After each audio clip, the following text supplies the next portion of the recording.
Read for you by Chiquito Crasto. A Tough Tussle by Ambrose Bierce.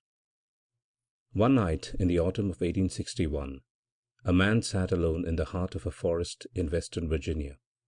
The region was one of the wildest on the continent, the Cheat Mountain country. There was no lack of people close at hand, however. Within a mile of where the man sat was now the silent camp of a whole Federal brigade.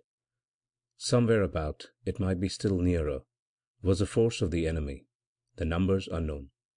It was this uncertainty as to its numbers and position that accounted for the man's presence in that lonely spot. He was a young officer of a Federal infantry regiment, and his business there was to guard his sleeping comrades in the camp against a surprise.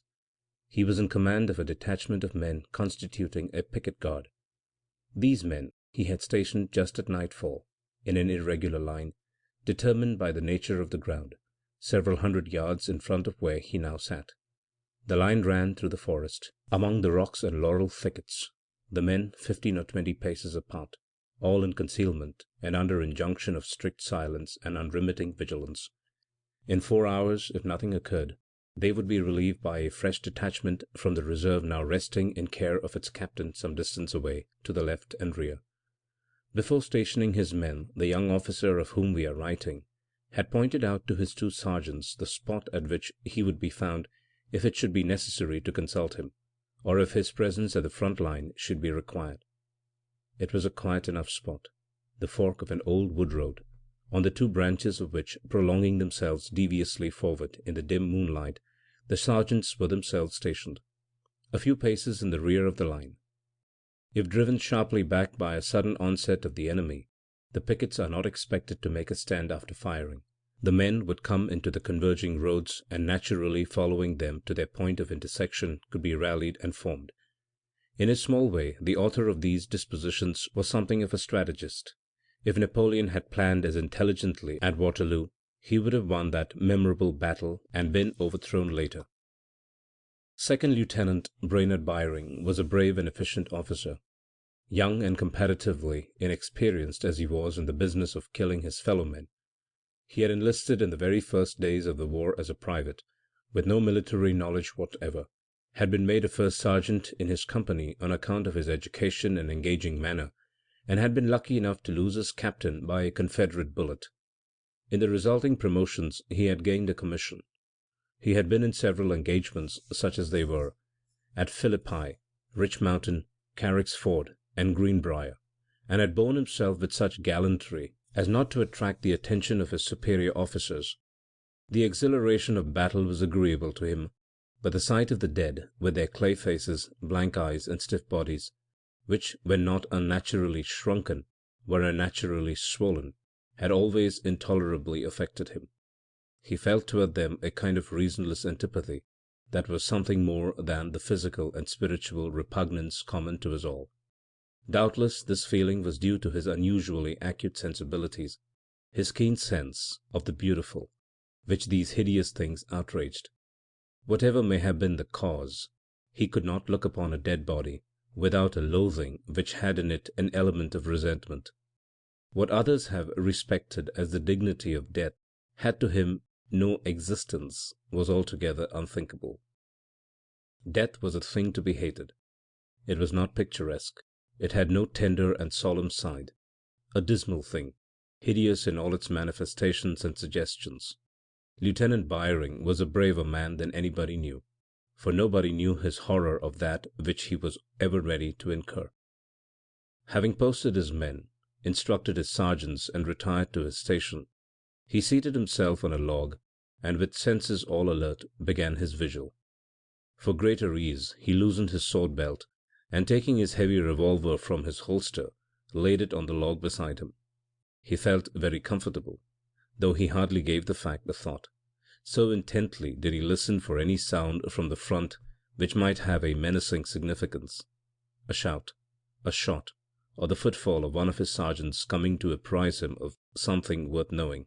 From the vast invisible ocean of moonlight overhead fell, here and there, a slender broken stream that seemed to splash against the intercepting branches and trickle to earth, forming small white pools among the clumps of laurel. But these leaks were few and served only to accentuate the blackness of his environment, which his imagination found it easy to people with all manner of unfamiliar shapes, menacing, uncanny, or merely grotesque. He to whom the portentous conspiracy of night and solitude and silence in the heart of a great forest is not an unknown experience, needs not to be told what another world it all is, how even the most commonplace and familiar objects take on another character. The trees group themselves differently. They draw closer together, as if in fear. The very silence has another quality than the silence of the day, and it is full of half-heard whispers, whispers that startle, ghosts of sounds long dead.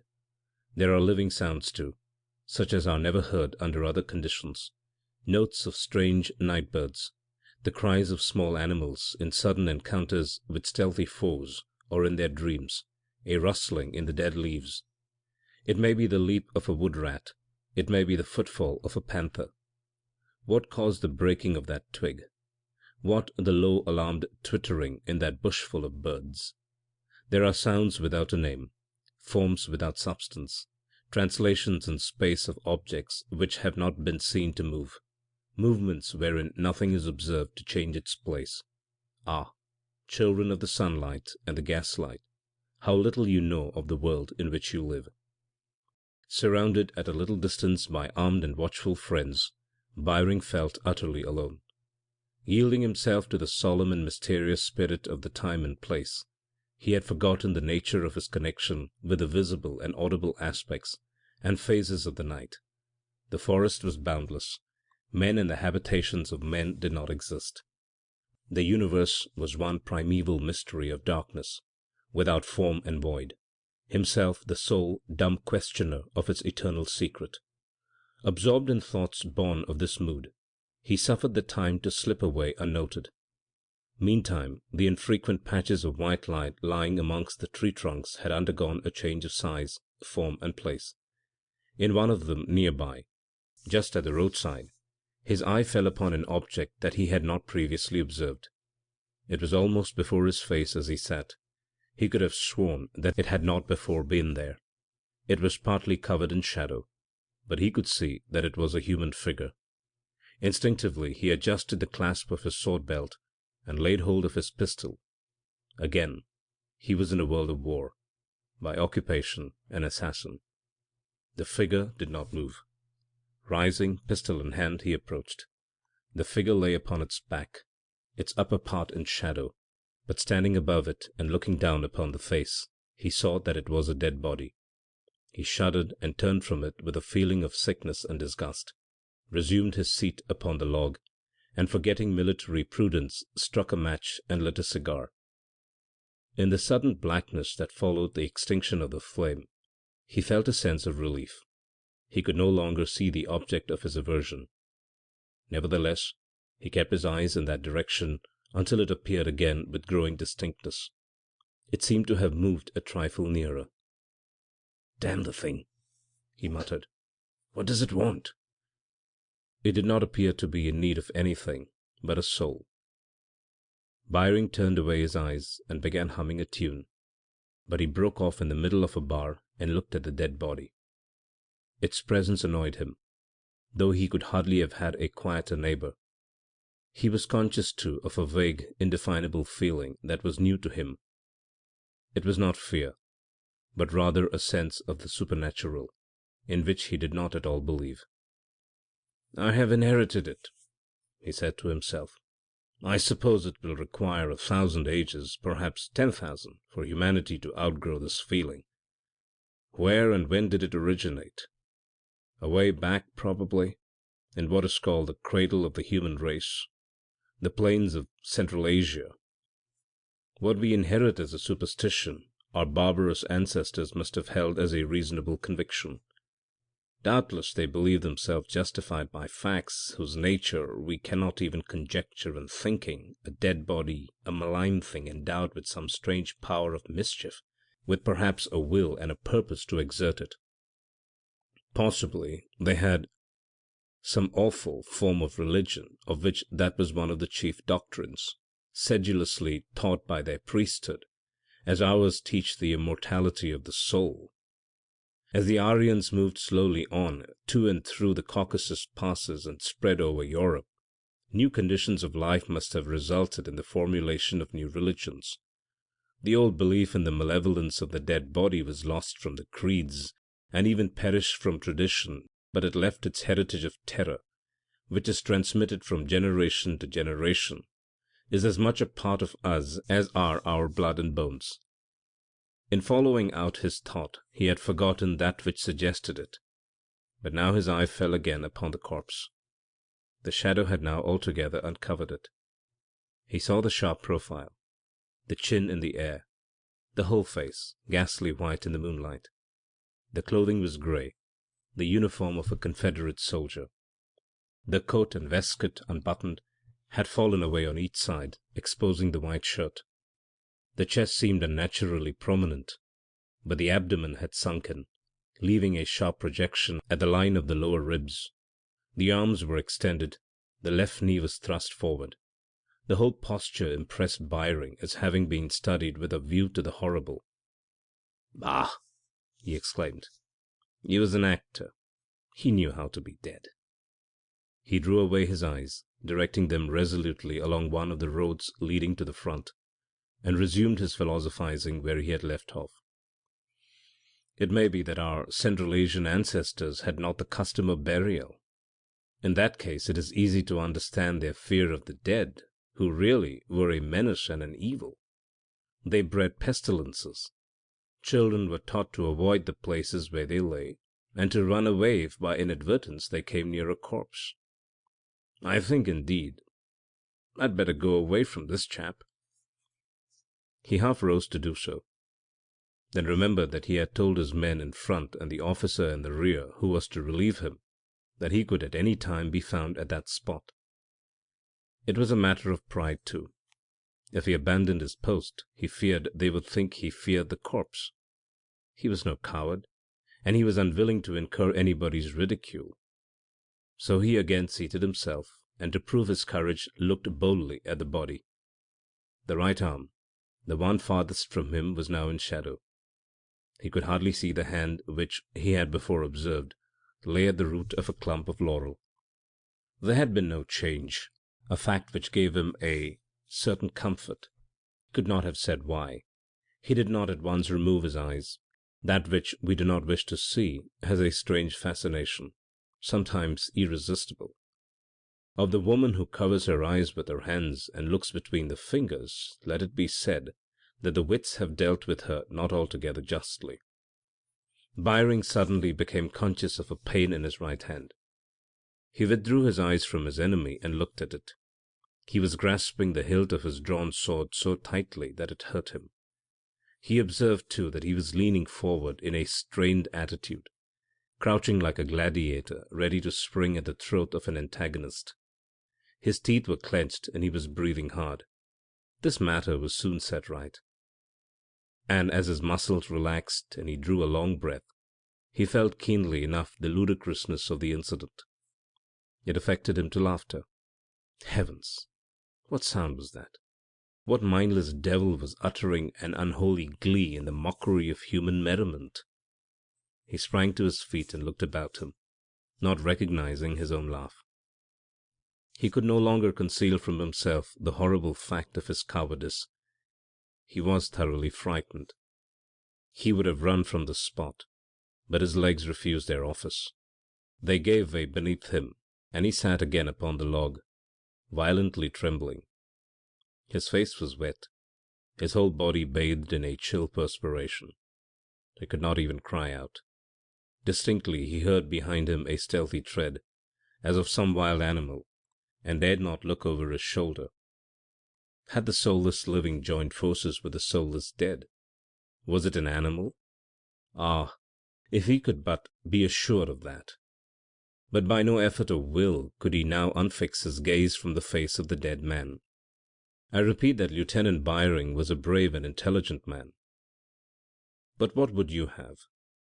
Shall a man cope single-handed with so monstrous an alliance as that of night and solitude and silence and the dead, while an incalculable host of his own ancestors shriek into the ear of his spirit their coward counsel, sing their doleful death songs in his heart, and disarm his very blood of all its iron. The odds are too great. Courage was not made for so rough use as that.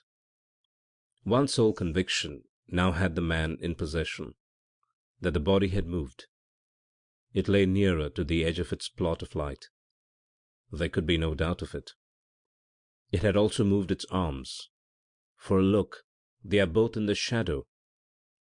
A breath of cold air struck Byring full in the face. The boughs of trees above him stirred and moaned. A strongly defined shadow passed across the face of the dead, left it luminous, passed back upon it, and left it half obscured. The horrible thing was visibly moving, and at that moment a single shot rang out upon the picket line, a lone liar and louder, though more distant, shot than ever had been heard by mortal ear. It broke the spell of that enchanted man. It slew the silence and the solitude, dispersed the hindering host from Central Asia, and released his modern manhood. With a cry like that of some great bird pouncing upon its prey, he sprang forward, hot-hearted for action. Shot after shot now came from the forest. There were shoutings and confusion, hoof-beats and desultory cheers. Away to the rear, in the sleeping camp, were a singing of bugles and grumble of drums.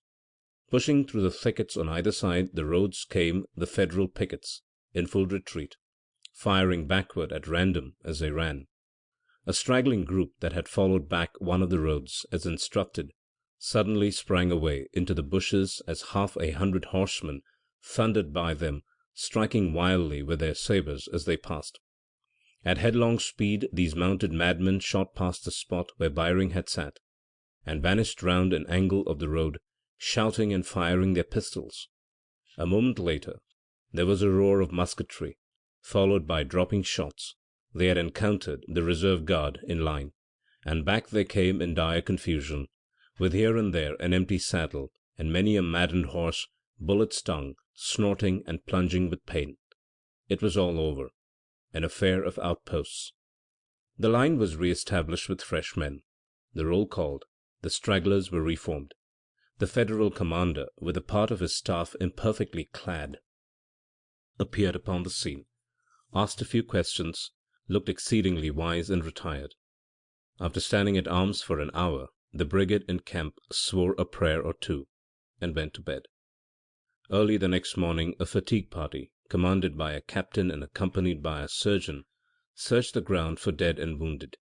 At the fork of the road, a little to one side, they found two bodies lying close together, that of a Federal officer and that of a Confederate private.